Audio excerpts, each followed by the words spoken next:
ప్రభునందు ప్రియులకు యేసుక్రీస్తు నామములో శుభములు తెలియచేయుచున్నాము. ఈ దినము హెబ్రోన్ క్యాలెండర్ వాగ్దానము. నీవు చేయి పనులన్నిటిలోనూ దేవుడు నీకు తోడై ఉన్నాడు. ఆదికాండము 21వ అధ్యాయము 22వ వచనంలో దేవుడు ఈ మాటలు తెలియజేస్తున్నాడు.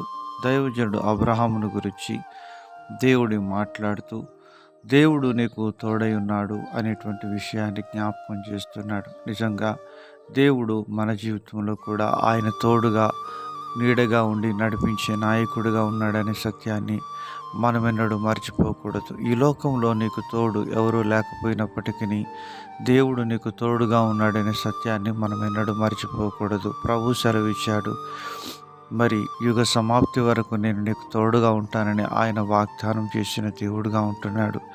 వాగ్దానం చేసిన దేవుడు నమ్మదగిన వాడు, నీతిమంతుడు కనుక అలాగూ చేయును. కనుక నీవు చేయు పనులన్నిటిలోనూ దేవుడు నీకు తోడుగా ఉన్నాడు. అబ్రహాముకు తోడుగా ఉన్న దేవుడు ఇస్సాకునకు కూడా తోడుగా ఉండి తన తండ్రి తదనంతరము దేవుడు తనకు సహాయపడుతూ వచ్చిన విధానాన్ని మనం చూడగలం.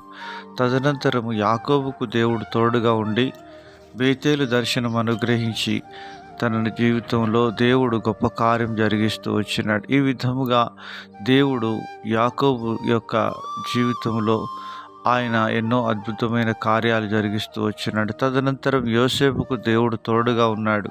పోతీఫరు గృహములో తాను బానిసగా ఉన్నప్పటికీ దేవుడు తనకు తోడుగా ఉండి తన చేతి పనులన్నిటినీ ఆశీర్వదిస్తూ వచ్చినాడు. తాను పోవు చోటునెల్లా దేవుడు తనను జ్ఞాపకం చేసుకుని దీవిస్తూ వచ్చినాడు. ఒకవేళ నీ జీవితంలో యోసేపు వల్ల శ్రమల గుండా నీవు వెళ్తున్నప్పటికీ, శోధనల గుండా నీవు వెళ్తున్నప్పటికీ దేవుడు నీకు తోడుగా ఉన్నాడనే సత్యాన్ని నీవు మర్చిపోకూడదు.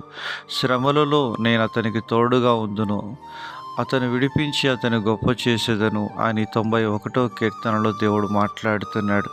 ఎందుకనగా నీవు దేవుణ్ణి ప్రేమించినప్పుడు నీ జీవితంలో శ్రమలు నీకు ఆశీర్వాదకరంగా మార్చే దేవుడుగా ఆయన ఉంటున్నాడనే సత్యాన్ని మనం ఎన్నడూ మర్చిపోకూడదు.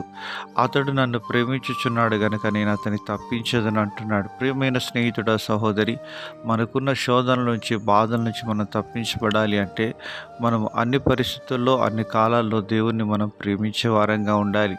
అలాగను మన జీవితంలో చేయగలిగినప్పుడు దేవుడు నిన్ను విడువను, ఎన్నడూ ఎడబాయను అని హెబ్రీ పత్రిక 13వ అధ్యాయం 5వ వచనంలో సెలవిస్తుంటున్నాడు.